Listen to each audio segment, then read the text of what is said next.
Olá pessoal, tudo bem? Eu espero que você esteja profundamente bem, né?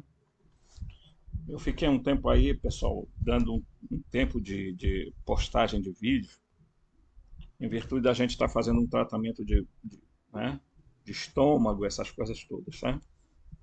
E aí a gente teve que dar um tempinho aí, ok? Muito bem, antes de continuar o vídeo, você já sabe aquelas recomendações que a gente faz sempre aqui no YouTube, né? Deixe seu like, tá? Toque o sininho de notificação, ok? E ajude o canal, se inscreva, né? Compartilhe os vídeos, faça o que você puder, tá?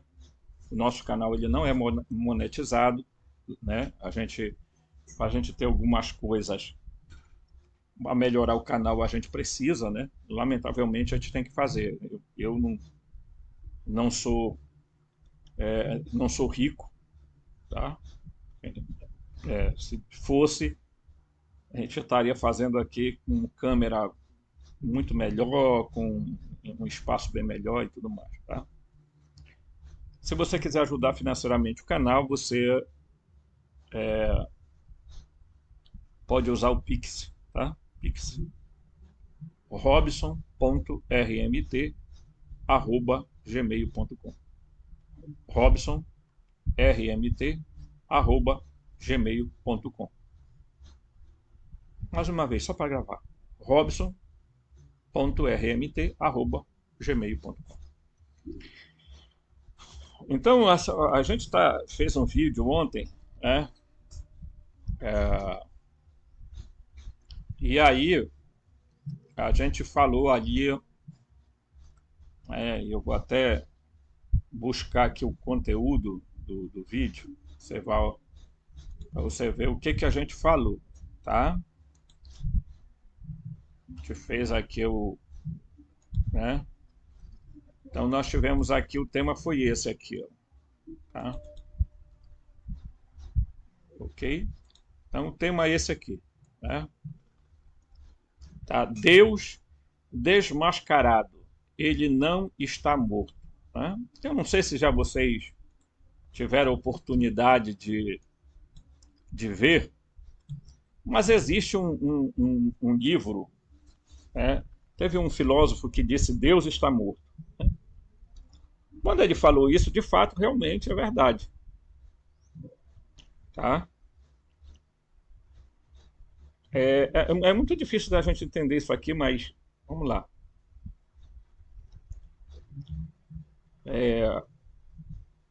Deus, no sentido de como a gente entende, tá? Esse Deus bíblico, ele está morto. Ele morreu, gente. Como todo ser morre. Tá? Eles fazem processo de mutação, transmutação, tá? De corpos. Eles fazem processo de transferência de consciência, fazem, mas eles morrem. Tá? Então, portanto, é bem provável que assim, houveram vários Javés, vários Jeovás, tá? Vários Enlios. Por quê? Porque esses seres, eles não vieram de nenhum planeta, não sei de onde,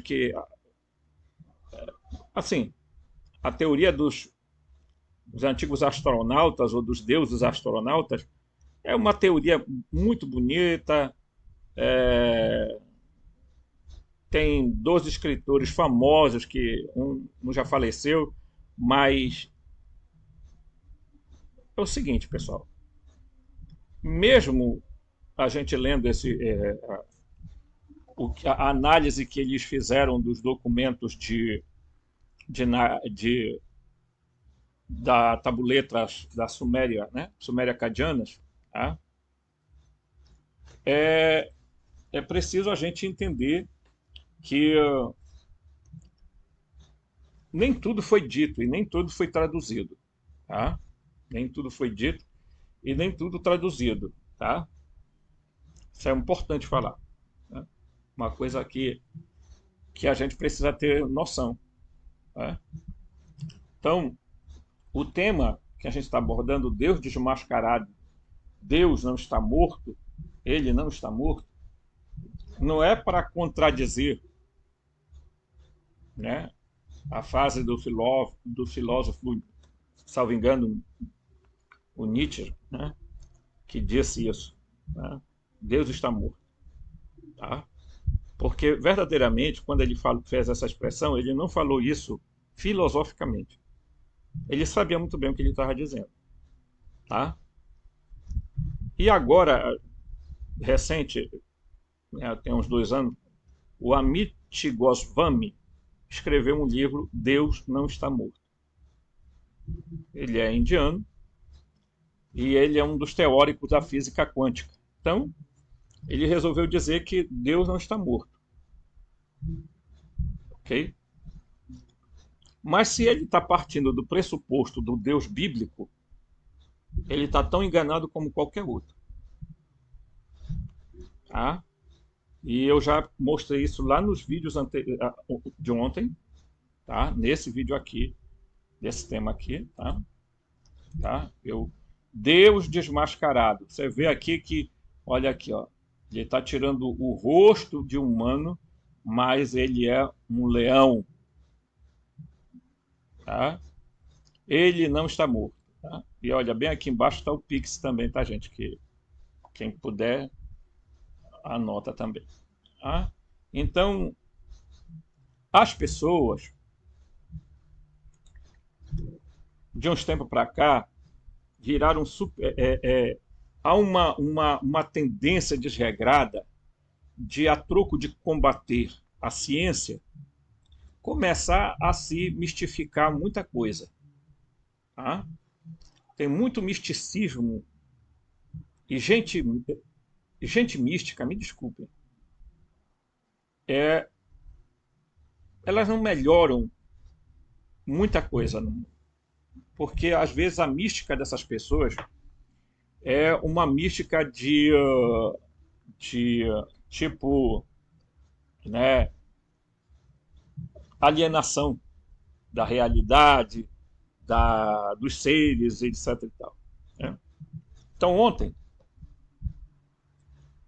eu falei que esses seres, os Elohim, os Ananaji, que é assim que o Christian O'Brien traduz, tá? Os arcontes, eles são seres pré-humanos de civilizações anteriores. Tá? E aí, vamos lá. Segundo alguns, né, houve uma civilização chamada Polar, houve uma civilização chamada os Hiperbóreos, né? Eu acho que é assim. Houve os Atlantes, tá? Houve, além dos Atlantes, houve uma civilização da Lemúria, ok? Certo?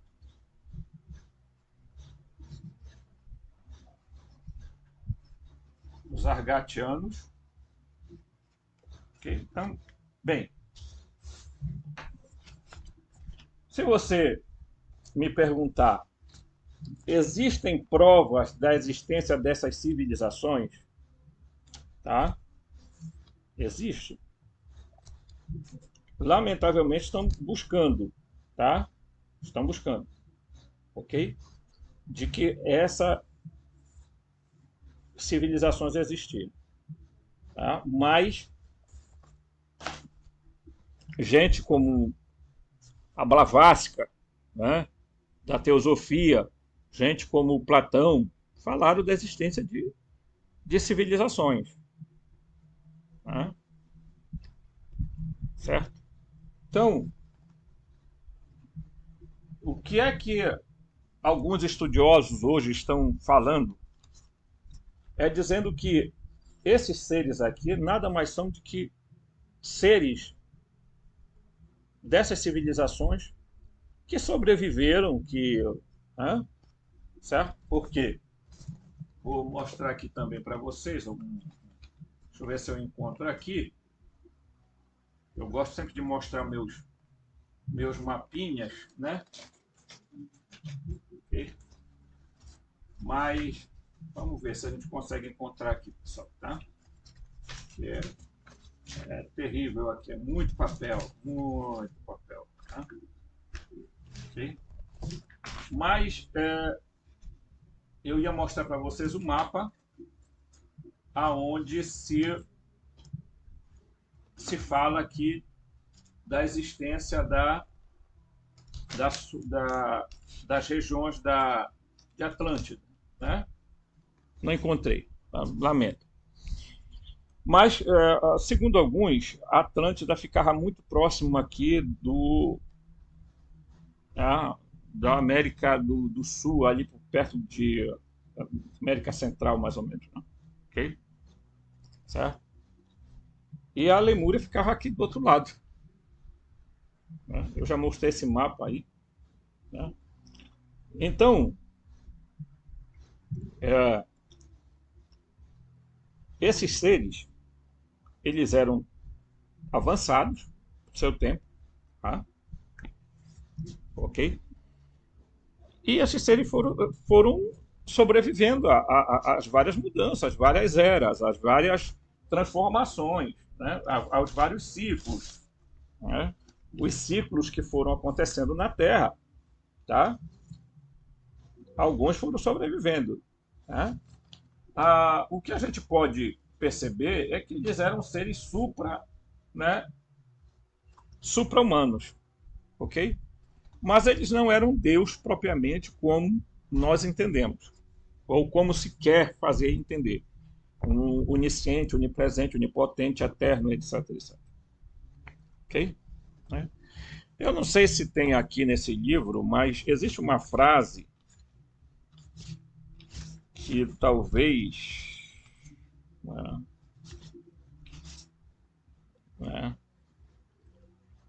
É,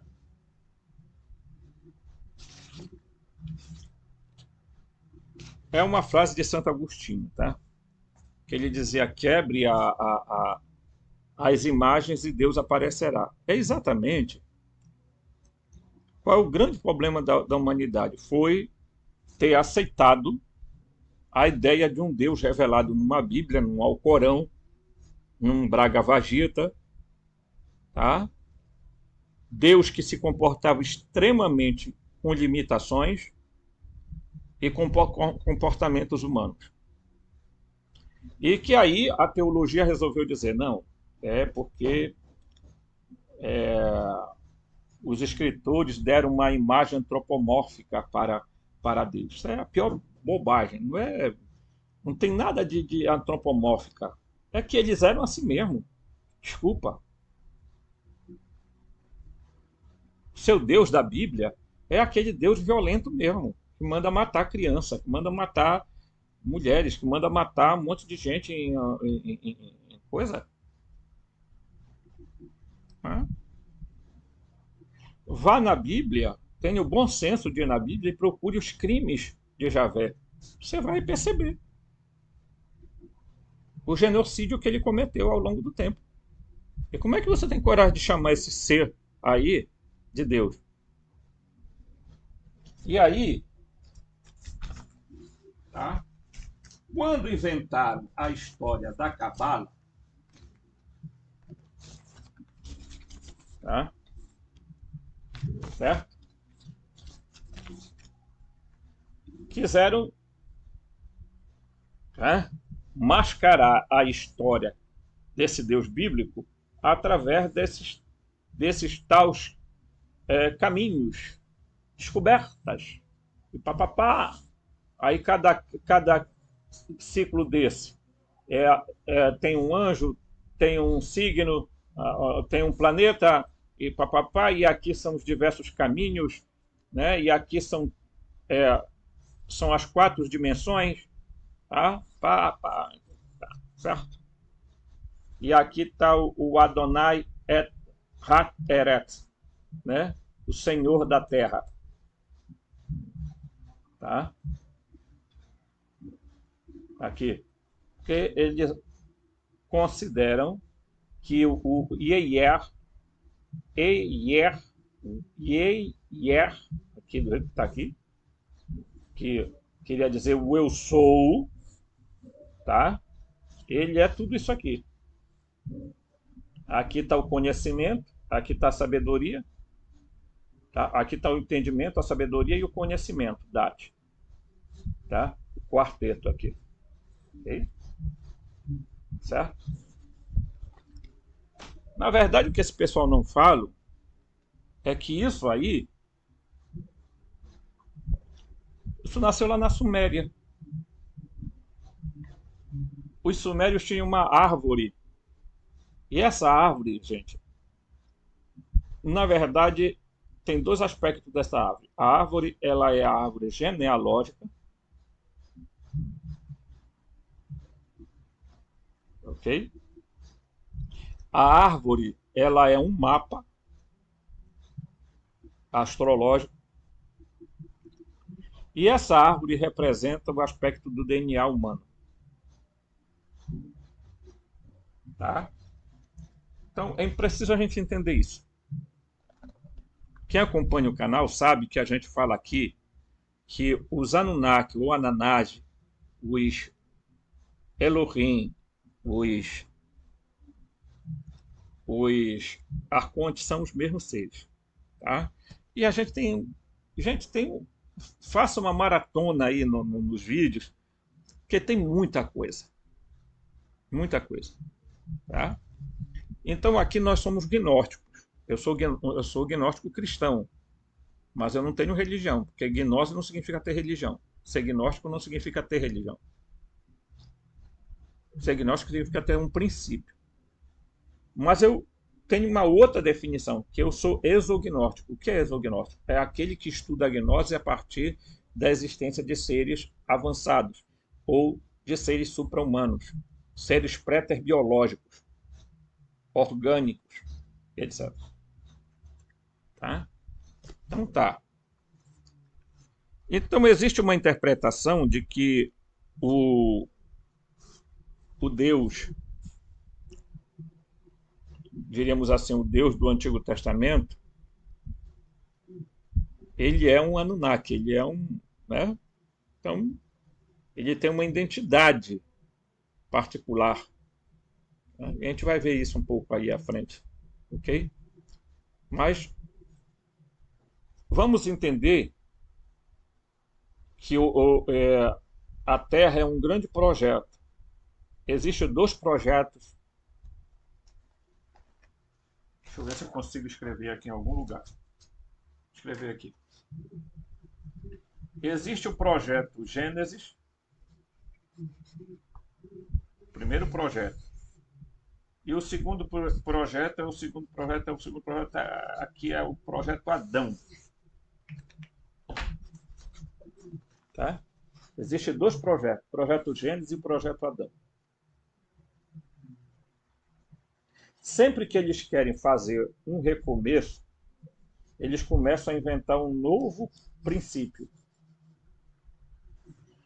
E começam a fazer processos de modificação no DNA humano para que alguns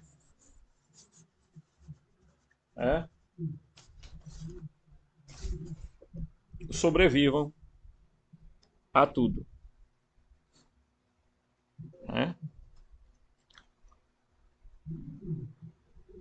Então, eles vêm ao longo do tempo controlando a existência da vida na Terra, okay? Alimentando essas consciências, se é que nós podemos chamá-los assim, com com o sacrifício, com as pandas, EMI, tá? Com as guerras, tá? Porque são pessoas que, ao desencarnarem, okay? Ao desencarnarem, elas acabam ficando presas tá? Elas acabam ficando presas aonde? Gente, aqui eu tenho que estar olhando, porque aqui é tudo, Deus, como diz o cara, todo desorganizado, né? Então, isso aqui, ó, ok? Elas acabam ficando presas ao... Né? Aqui, ó. Isso aqui é o sétimo céu, tá? Ok? Então as pessoas desencarnam, elas não conseguem passar as esferas. Por quê? Porque está sob o comando desses seres, dessas consciências, porque isso aqui é uma matrix, isso aqui é um simulador, preste bem atenção nisso. Olha aqui, ó, tá? Você vai ver que há vários círculos aqui. Bem aqui está a Terra base, ou a Terra central, e aqui são exatamente espaços onde existem outras terras. E cada espaço desse onde tem outras terras tem a sua cúpula, tá? Ou a sua esfera de sinalização. Os planetas, os astros errantes, eles circulam. Por quê? Porque existe, tá, linhas aqui, ok?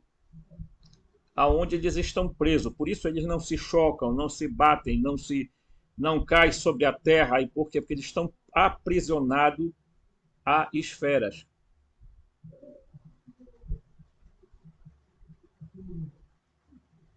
Certo? Então, quando alguém desencarna aqui,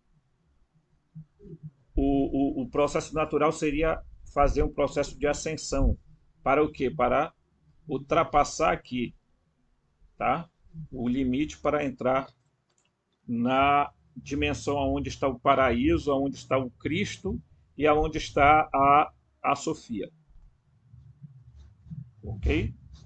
Mas geralmente o que é que acontece? Não acontece isso, tá?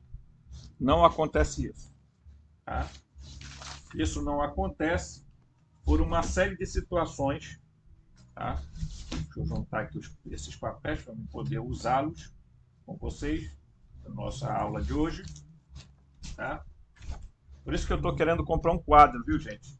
E o quadro magnético ele não é barato. Não sei aí na região de vocês, mas se você quiser me doar um quadro magnético, você diz assim, Robson, me dá o teu endereço aí que eu vou mandar um quadro magnético para ti. Ou vai ser uma beleza, tá? Que vai ajudar muito a gente aqui, tá? Que a gente tem um trabalho, né, de organizar as coisas para passar para vocês, ok? Então, deixa eu falar aqui para vocês isso, né? Correto? Então, quando as pessoas desencarnam, é, todo mundo tem uma ideia, e eu já vi isso aí a rodo aí. A rodo a gente fala, é um linguajar para dizer aos montes. Que é assim, a pessoa morre e aí sai uma alminha do corpo. As experiências de AQM falam também. Só que as pessoas não percebem que isso também é simulador. Isso também é Matrix.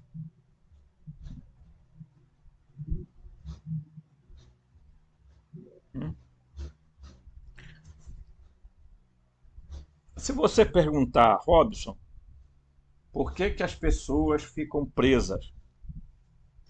Primeiro é o seguinte: inventaram o inferno, inventaram o céu, inventaram o purgatório, inventaram o umbral. Tá? Tudo Matrix, tudo simulador. E aí tem gente desperta que acha que é isso mesmo. Que os caras saem daqui, desencarnam e vão para o hospital, vão para posto médico, vão para não sei aonde, meu lar, meu não sei o que, meu isso, meu aquilo, aquilo outro. Eu já acreditei nisso. Mas hoje quando eu leio os documentos de Nag Hammadi, mesmo alguns gnósticos de meia pataca dizendo que os gnósticos defendiam a reencarnação, eu quero dizer para vocês que a grande maioria dos livros de Nag Hammadi, dos códices, não defende reencarnação coisíssima nenhuma.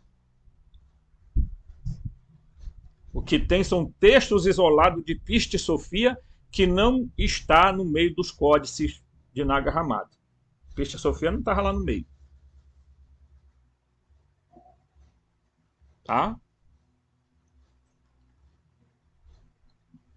É. Então, o que é que se acredita? Se acredita que a pessoa, ao falecer, ela encontra do outro lado pai, mãe, filho, não sei quem e tal, e diz, bora, vamos aqui e tal, você vai com a gente? Vai, aí passa um telão da vida da pessoa e tal, e a pessoa vê tudo que ela fez. Né? Gente, tudo isso é processo tecnológico. Tudo. Isso não é místico, isso é processo tecnológico.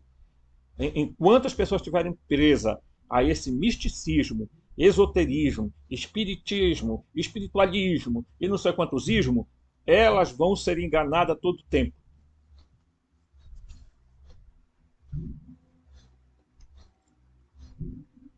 E vão ficar presas nessa tal roda de Sansara, que elas adoram reencarnar. E tem algumas pessoas que adoram reencarnar.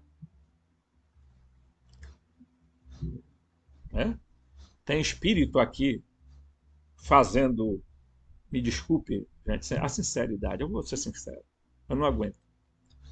Existem espíritos aqui psicografando há 20, 30 anos no Brasil. Eu quero perguntar o seguinte: esses espíritos não reencarnam porque já são perfeitos? Ou eles não obedecem à lei do karma? Ou eles foram muito bonzinhos aqui na Terra que voltaram para lá, estão lá numa cidade astral fazendo psicografia? Sinceramente. Ou eles não eram meros mortais? Né? Eu vi história de pessoas dizendo: o Emmanuel, que psicografava com o Chico Xavier, já reencarnou. Aonde? Quer dizer, surge cada coisa. Aí inventaram uma data limite. Aí, como a data limite tal, aí começam a tentar reorganizar a data limite, encaixar aqui, encaixar ali, 2012, 2000 não sei quanto, 2000 não sei o quê. Gente, o que tem de gente aproveitando para ganhar dinheiro.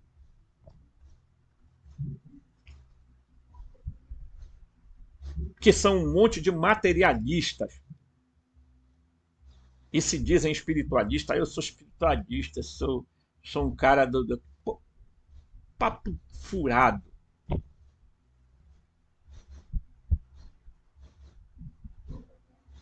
Porque para se viver nesse mundo aqui, se precisa sim de dinheiro. Quem é que vive sem dinheiro aqui? Nem os gurus vivem sem dinheiro.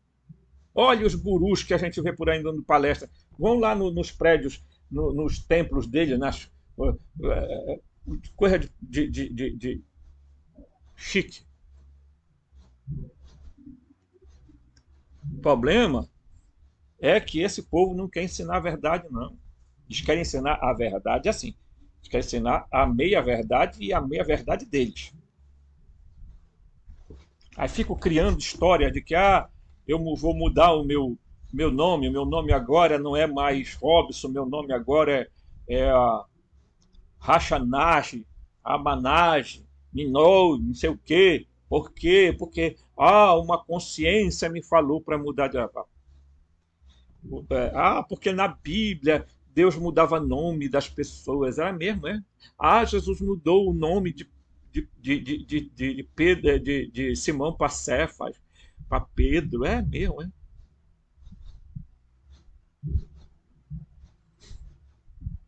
Meu Deus. Eu às vezes me pergunto, eu tento me localizar nesse universo, nesse mundo aqui, para tentar ver se. Ah, eu queria dar essa introdução para a gente falar sobre isso. Tá? Então, quando você vê, né, tá, eles estão sempre criando o projeto Gênesis e o projeto Adão. Esse projeto Adão aqui, gente, está desde muito tempo. Eles ficam criando, fazendo modificações no ser humano através de vários elementos, alimento, medicamento, e etc, etc, etc, etc, etc, por aí assim. Tá? Quem sobreviver, sobrevive. Quem não sobreviver, eles são intocáveis, porque eles continuam escondidos por detrás tá? Das cortinas, manipulando tudo. Manipulando até quem diz que não é manipulado. Eles estão manipulando. Tá? Então vamos lá. Vamos aqui, eu vou baixar aqui agora e vamos para o estudo. Vamos estudar. Né? Então vamos lá. Apesar de não termos acesso, aqui muito interessante artigo, apesar de não termos acesso a nenhuma forma original da Bíblia hebraica, tá? E eu volto a dizer, não existe texto original da Bíblia, tá? A exceção de alguns pergaminhos escritos individualmente, temos acesso a texto grego da Septuaginta, que data antes de Cristo, ok?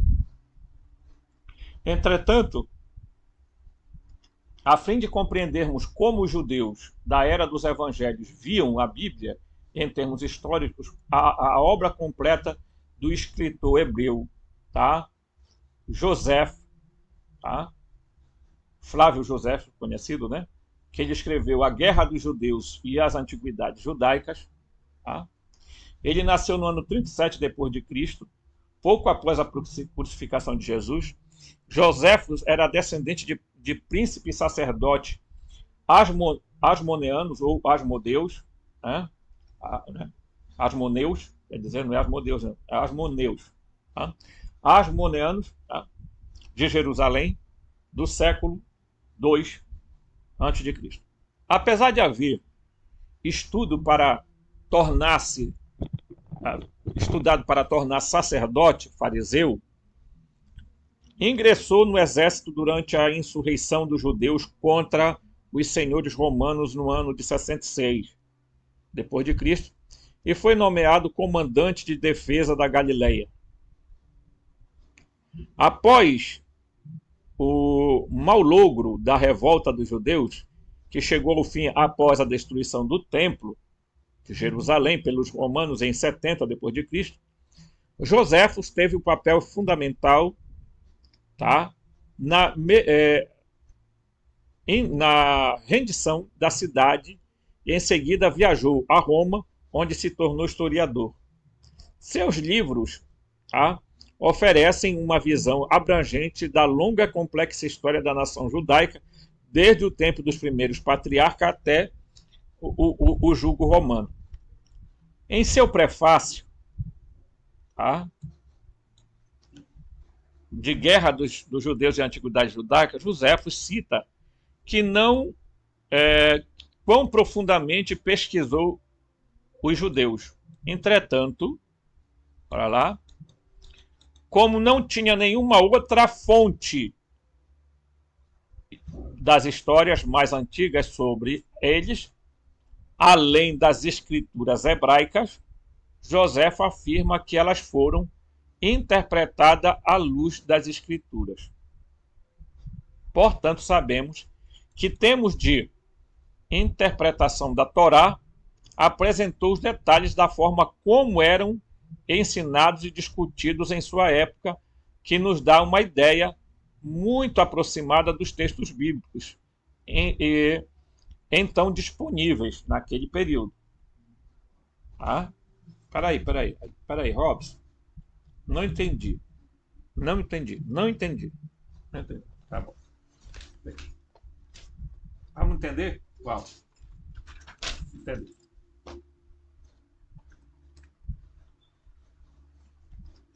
Então vamos dizer assim: existiu um texto, tá? Vou colocar aqui um texto, é, eu vou botar texto fundamental, tá? Vou botar aqui, ok? Esse texto, que provavelmente tenha sido escrito ali do exílio da Babilônia, tá? Certo? Era aquilo que a gente nem pode chamar de original porque se perdeu muita coisa no meio, tá? Depois surgiu, tá? Um texto chamado, tá? O Pentateuco Samaritano,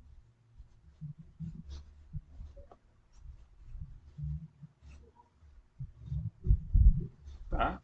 Existe a Septuaginta,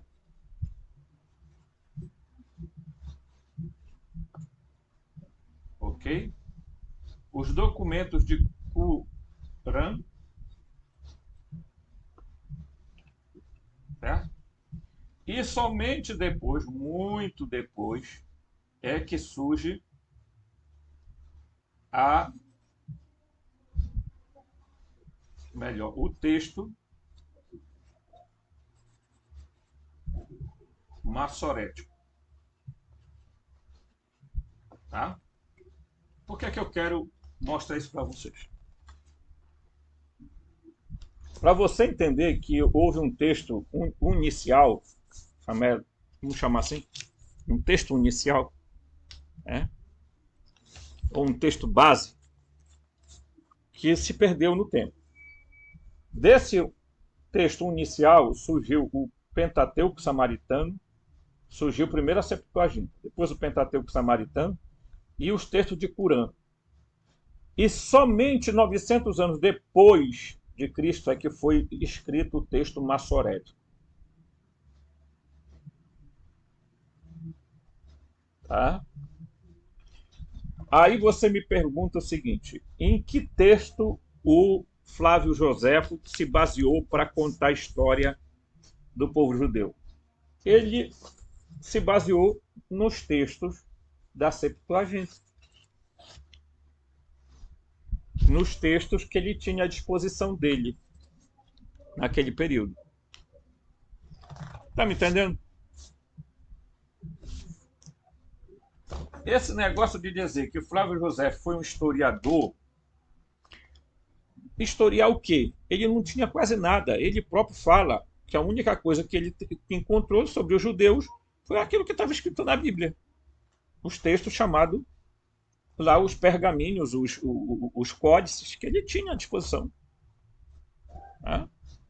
Então, basicamente é isso. Tá? Para as pessoas entenderem e se situarem. Tá? Então, ele diz, entretanto, em relação à criação, o início de antiguidades judaicas é muito similar do livro do Gênesis. Quer dizer, ele praticamente fez um Ctrl-C, Ctrl-V, copia-cola. Tá?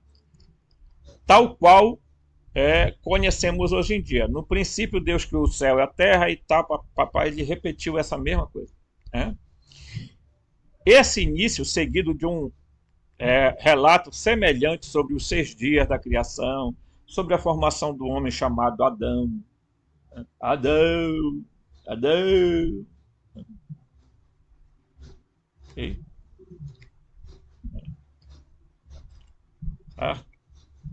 Então, independente de que os 6 dias bíblicos representem, em termos de criação universal e terrena, sabemos hoje que a Terra evoluiu ao longo de milhões de anos. Esse negócio de bilhões também é uma tara que as pessoas têm. Tá? É por isso que eu falo, né? A Terra, eu volto a dizer, ela tem em torno de 1 milhão de anos, mais ou menos, aí, essa faixa. O pessoal pensa que a Terra tem bilhões, bilhões, bilhões, bilhões de anos. Por quê? Porque os arqueólogos, os não sei o quê, os paleontólogos, não sei o quê. Pessoal, isso tudo é financiado, tem dinheiro. Os caras têm que falar o que os caras mandam eles falarem. É simples assim. Tá? Mesmo que consideremos todo o processo evolutivo, desde os mais primitivos antropóides de 30 milhões de anos atrás, olha só, tá?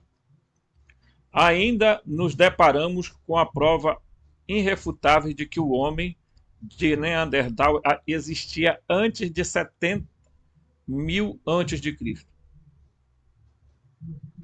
Olha aqui, ó. O homem de tá? Neandertal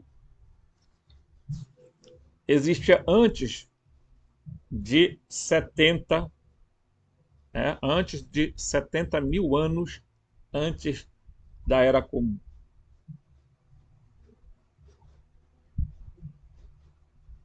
Ok? Então, então para você entender, tá?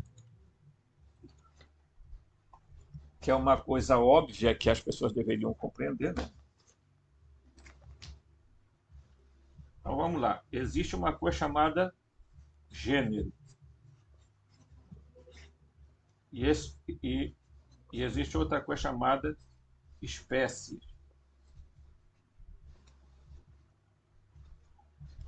Ok? Então, o gênero. Qual é o gênero nosso? Tá?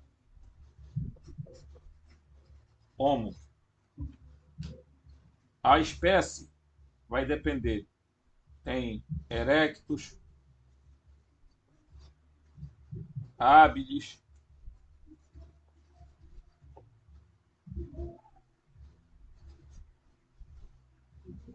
neander e assim por diante. Tá? Erectus, habilis, neander, denisova e assim vai. Correto? Tá? Mas o gênero é o mesmo. Então, quando a gente fala que os caras tentaram por negócio de bilhões, eu acho que eles sonham em serem bilionários, trilionários, que é uma coisa fantástica. A inversões do ser humano. Né? Aí, você pega, né, que está evidente que a história da humanidade não começou com o capítulo 1 do Gênesis. Tá? A história da humanidade não começou com a Torá. A história da humanidade não começou lá. No princípio, Deus criou os céus e a terra. Porque é de uma ridicularidade, e me desculpa, que ainda se alimenta dessas ideias porque precisa tomar um chá, uma pílula vermelha para despertar, para acordar. Ou então tomar azul.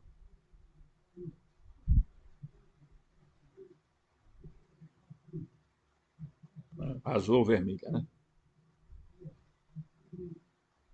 Ou então tomar mesmo uma pílula de Semancol, porque é de uma manipulação terrível.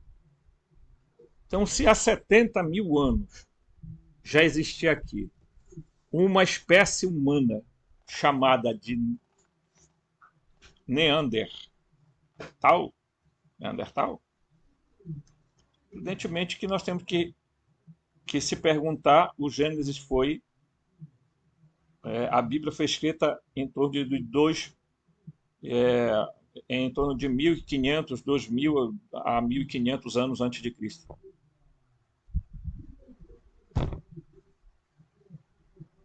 como é que os escritores da Bíblia,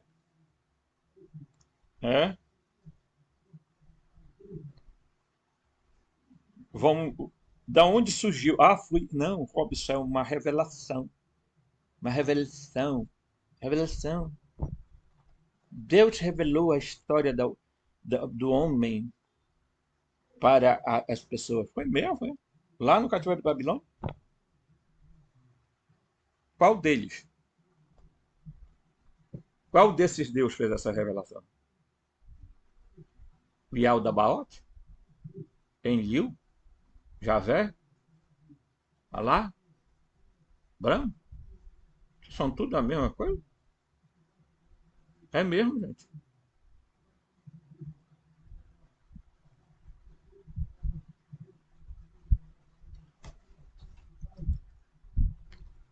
É, a gente tem que se perguntar, né? Ok? É. Muito bem. Vamos lá. Continuando aqui.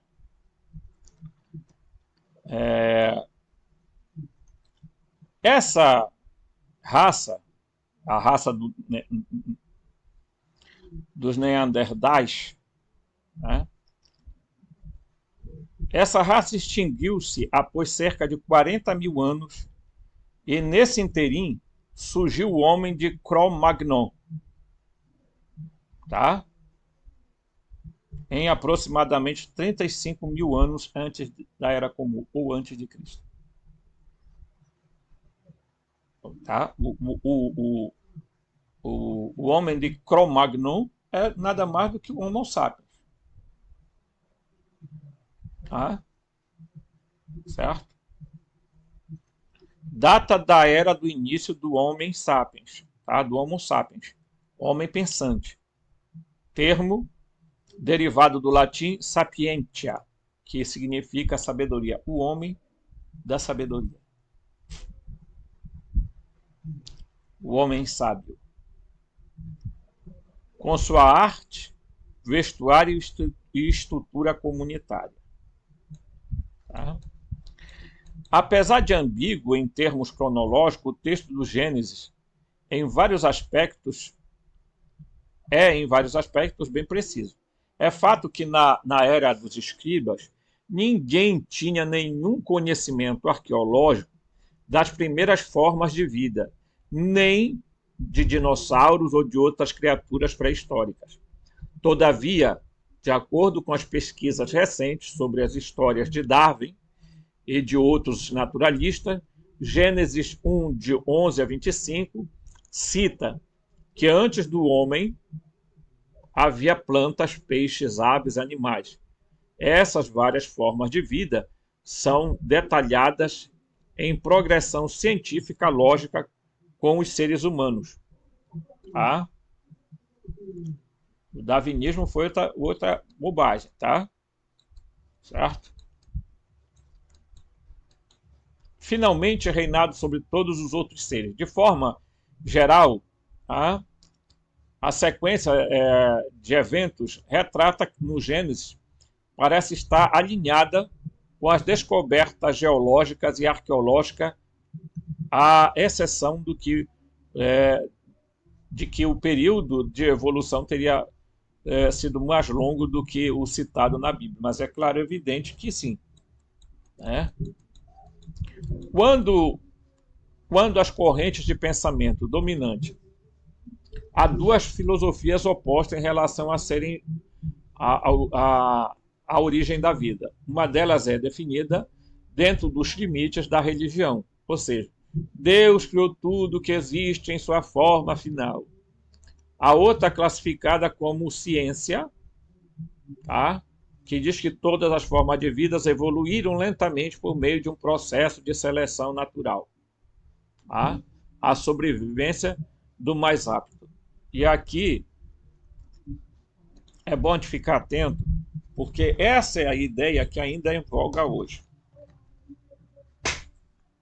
Hum?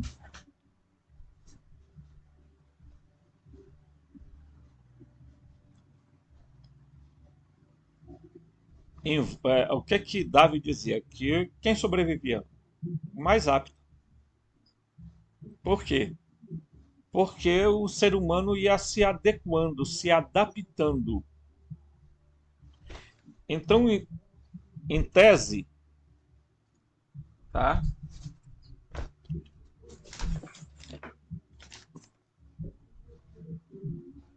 O Erectus, os Habilis, os Neander, tá?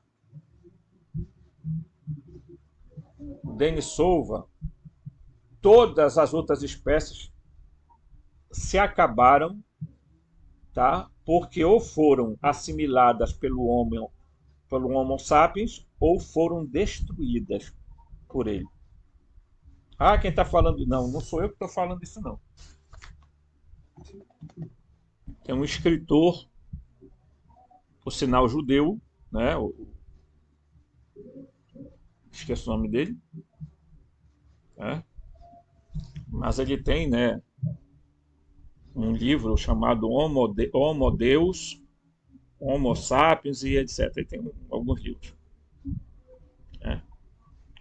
Então ele diz que o que é que acontece quando o Homo Sapiens surge com sangue no dente, sangue na boca. Ou eles assimilaram as outras espécies, ou eles destruíram as outras espécies.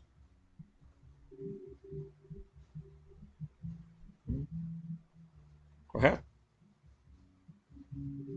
Tá muito bem. Se você pegar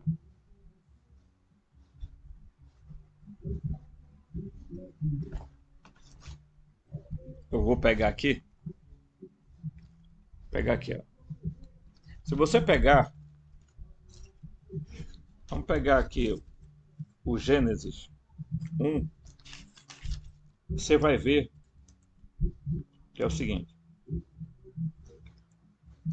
No Gênesis 1, 26, ele diz: façamos o ser humano a nossa imagem, conforme a nossa semelhança.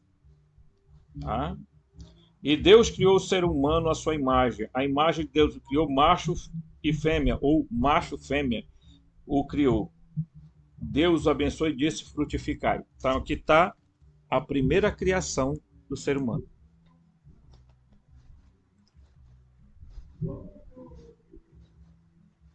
Aqui não tem nome, nem de Adão, nem de Eva.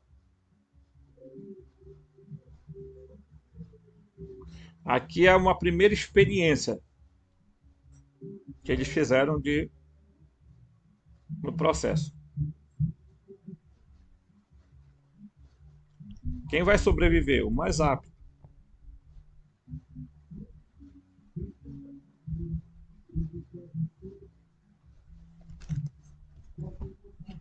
Tem coisa que eu nem posso falar aqui. Capítulo 2 do Gênesis. Né? Vamos lá. E aí, não é bom, né? Eu vou pegar das origens mesmo, né? Ok? A origem dos rios e tal, de lá ele diz assim. Aí o Senhor disse: não é bom que o homem esteja só, né? Então bora tentar, né? Lá já tem, preste bem atenção, no primeiro ele criou homem e macho e fêmea, tá? Correto? Beleza? Aqui ele disse: não é bom que o homem esteja só. Ah, pera lá, tinha criado homem e mulher? Aí você vai entender a parada agora, tá? Que é a segunda tentativa. O Senhor Deus plantou um solo e tal, botou lá o homem para tomar conta do jardim. O Senhor disse, então fez cair sobre Adão uma letargia sobre o ser humano, e ele dormiu. Tomou, pois, dele dos seus lados, e em seu lugar fechou de carne. Depois o Senhor construiu com a parte tirada do ser humano uma mulher e conduziu ao ser humano. Então esse ser humano disse: desta vez, tá? É osso dos meus ossos, carne da minha carne. tal. O Adão ficou tão satisfeito que ele disse assim: agora sim. Por que agora sim? Porque eles tinham colocado um monte de animais para que o ser humano tivesse relação, para ver se ele descobriu uma parceira para ele. Só não entende quem não quer. Pela reação do Adão, a gente imagina já, né, a alegria dele. Nossa, agora sim. Né? Capítulo 2. Segunda criação do ser humano. Aí você vai lá no 5. Este é o livro das gerações de Adão. No dia em que Deus criou o ser humano, a semelhança de Deus fez, macho e fêmea os criou e os abençoou no dia em que foram criados, chamou o nome deles de ser humano. Outra narrativa da criação.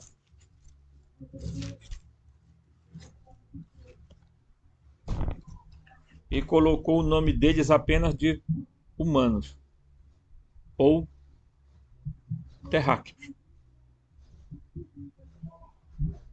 A primeira criação, macho, fêmea. Segunda criação, Adão, Eva. Terceira criação, humanos. Capítulo 5. Não, mas Robson, não, é uma leitura equivocada. Não, aqui é uma leitura lógica. Tem leitura equivocada aqui. Aqui nem é leitura científica e nem é leitura religiosa. Vamos supor que o que está na Bíblia é verdade. Vou fazer que nem o Mauro Brigrino faz. Suponhamos que o que está escrito aí seja verdade, tomando isso aí como verdade. Então, bora analisar a partir desse eixo. Tá? Então,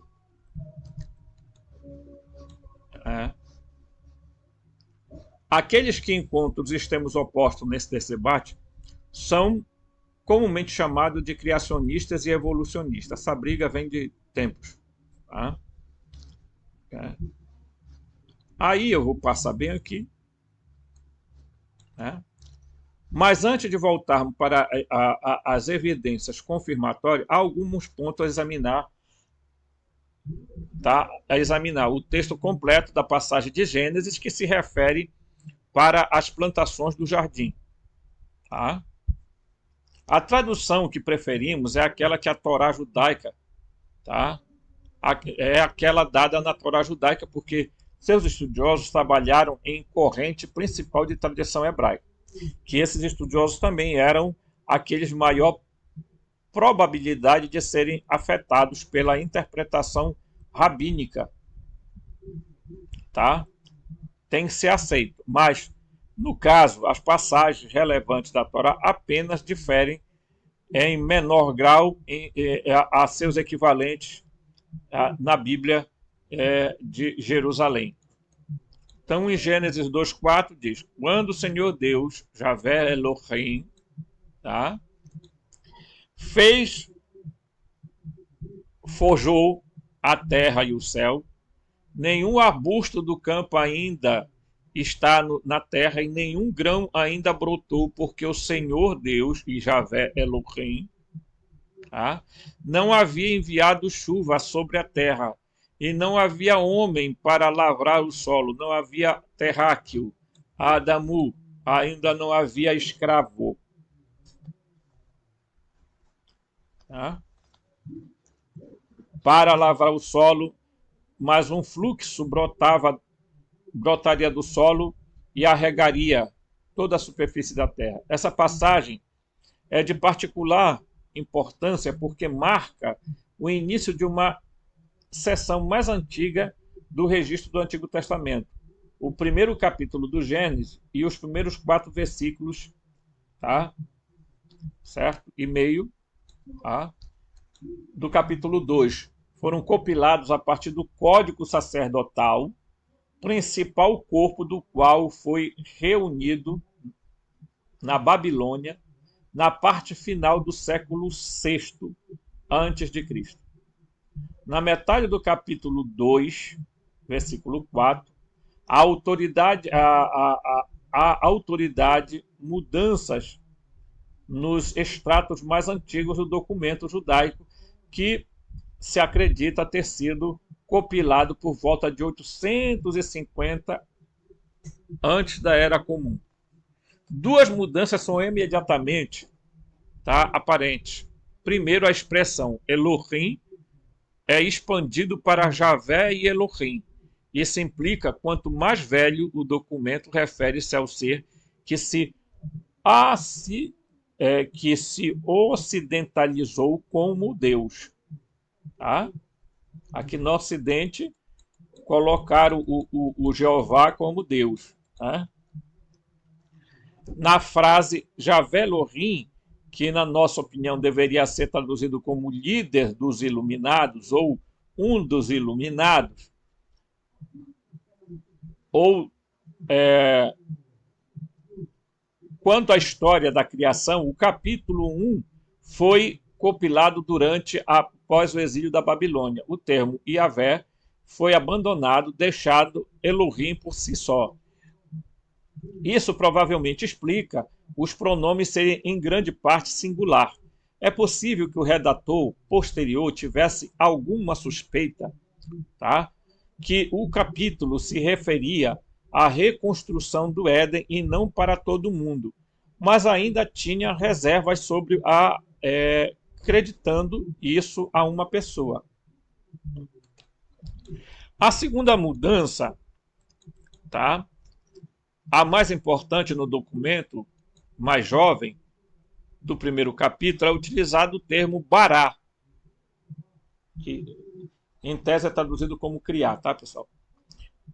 Que, como mostramos, poderia ter significado criado, mas era mais provável que tivesse sido bará, o significado visto como com prazer.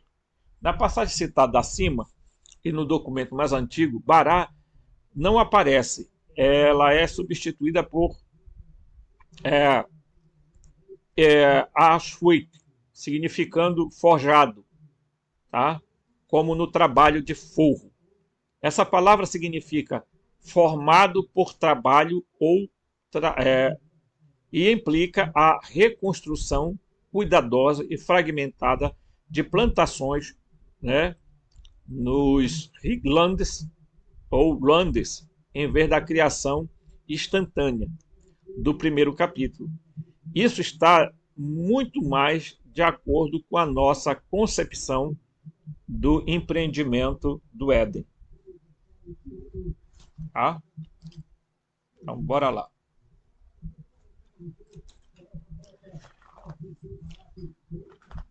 O que é que o Gênesis está narrando, pessoal, na Torá? Não é a criação do mundo, do planeta Terra, nem do universo, nem do cosmos.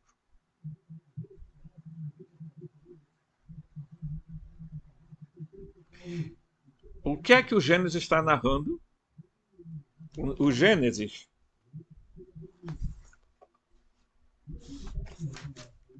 o Gênesis, gente.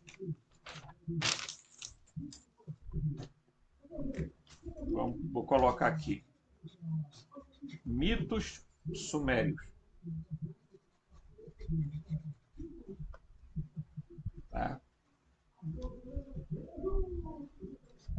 Mitos sumérios, acádios e por aí vai. Então, o que é que eles estão pegando?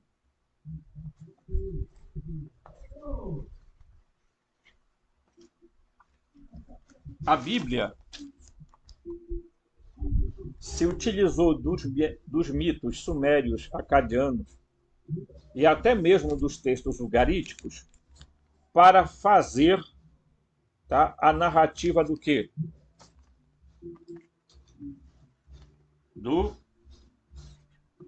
Gênesis. Mas o que é o Gênesis? Criação de um espaço físico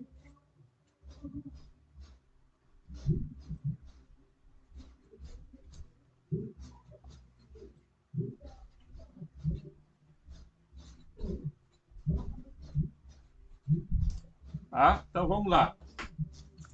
O que o Gênesis está narrando? Está narrando a criação de um espaço físico na Terra chamado Éden. Ok? O Éden. Tá?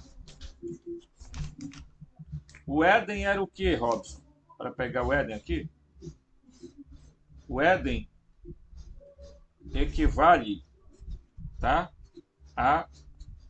ao Edim dos sumérios. Tá? E dentro do Edim existia um espaço chamado jardim.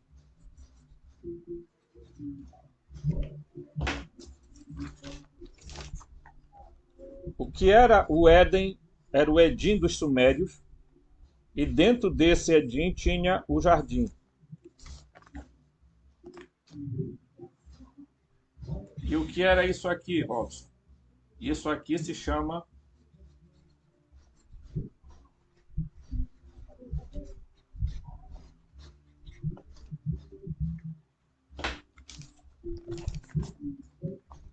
que é o Edim, que é o Éden, um laboratório para se brincar de Deus. Deixa eu olhar aqui por baixo. Ok? Tá aqui na testa, olha. Edim é o laboratório para se brincar de Deus.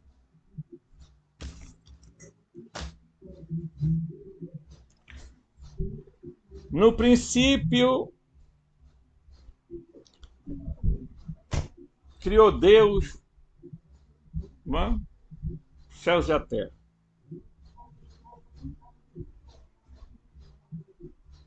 Aí todo mundo acha, nossa, olha a criação do mundo, criação do universo.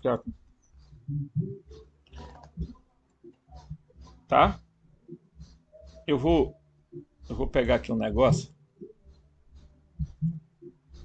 Eu acredito que... Vamos ver se eu consigo encontrar aqui, pessoal.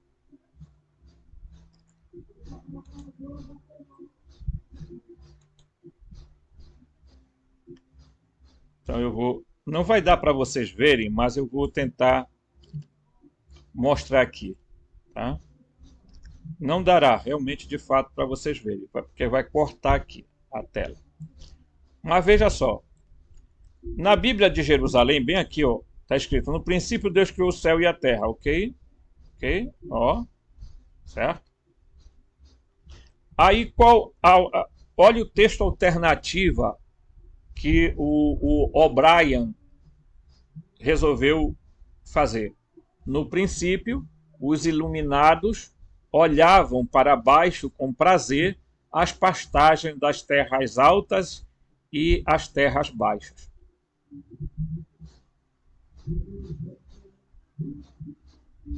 Tá? Gênesis 2. Vamos lá. Mas as terras baixas, tá, eram uma área vazia, desabitada, inexplorada, situada abaixo do nível do mar. E a nave aérea dos iluminados pairava sobre as águas.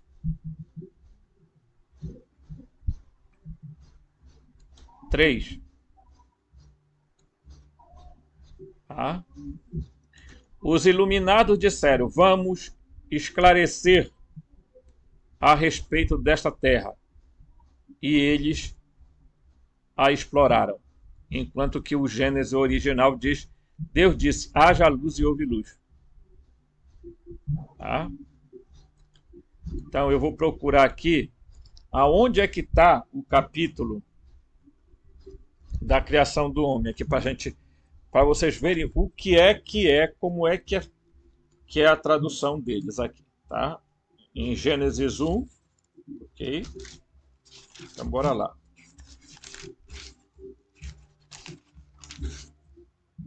O Gênesis 1, tá? Versículo 26. Vamos pegar aqui. Vamos ver se tem o 26 aqui. Tem. Então, bora lá. Olha aqui. No Gênesis normal, vocês vão estar cortado, tá, pessoal? Bem aqui vai parecer cortado. E Deus disse: façamos homens à nossa imagem e nossa semelhança, que eles sejam donos dos peixes do mar, das aves do céu e de todos os répteis que rastejam sobre a terra. Os iluminados disseram, tá? Devemos produzir, tá? Bem aqui, ó. Devemos produzir homens à nossa imagem e semelhança de nós mesmos, para que possam ser responsáveis pelos peixes do reservatório, das águas interiores, pelos pássaros nas alturas e por todo o gado que estão abundante na terra. Tá? Aí ele explica aqui, ó, na alternativa acima, tentamos corrigir o erro que confundiu a humanidade durante demasiado tempo. Sabemos que há passagens posteriores de Gênesis e por relatos sumérios e acadianos que a intenção ao hibridizar geneticamente os homens era colocá-los para trabalhar no Jardim do Éden, em Kassak, que é um nome sumério-acadiano, para ajudar os iluminados em sua agricultura e pecuária. Ok? Então, do que é que está se falando no texto do Gênesis? Está se falando, evidentemente, da criação de um espaço físico chamado Gran Éden. E existiram 3 Gran Éden. Um no Oriente Médio, um na África Central e outro na América Central. 3 espaços físicos. O que o Gênesis está narrando, vocês viram aí o texto alternativo, é a criação desse espaço físico e não a criação do mundo, do universo. Tá? Veja, quando você pega os textos de Nag Hammadi, tá? Quando você pega os textos das tabuletas da Suméria, quando você pega os textos bíblicos e você faz uma leitura ampla, tá? Você descobre que eles estão falando da mesma coisa, dos mesmos seres e dos mesmos objetivos. Eles estavam querendo criar humanos, por isso, primeira tentativa, segunda tentativa, terceira tentativa. Eles criaram o Adamu, eles criaram o Adapa, tá? Eles criaram o Adão, enfim. Tá? Então aquilo lá era um grande laboratório. Laboratório de brincar de Deus, aonde eles faziam as experiências, quando davam certo bem, quando não davam, eles dispensavam, botavam fora, e assim eles foram fazendo. Eles queriam o quê? Operários. Para trabalhar, eles precisavam de seres inteligentes para trabalhar na terra, tomar conta dos reservatórios de água, dos peixes, de tudo. Né? Então, você vai entender que o projeto Gênesis e o projeto Adão, eles andam juntos. Tá? Eles andam juntos. Ok? Então, já caminhando para o final, né? Diz o seguinte, tá? A passagem continua, falando da passagem do Gênesis, tá, pessoal? A passagem continua afirmando que o Senhor iluminado, tá? Que o Senhor do iluminado, eles não enviaram chuva sobre a terra, mas um fluxo faria bem levantar-se do solo, tá? Para regar toda a superfície da terra. A palavra fluxo foi tirada do hebraico, tá? Ade ou ede, que foi traduzido alternativamente como névoa, nuvem ou fonte, mas também tem significado muito simples de água superficial. E bola, né? E bola, tá? Que foi especialista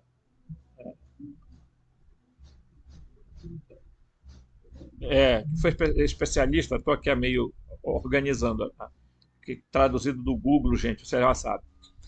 Especialista na época do estudo do Gênesis, foi convencido de que a fonte última do termo foi o sumério, de que cuja forma arcaica indicavam claramente a irrigação de um campo, e seu significado inequívoco era regar ou irrigação da terra.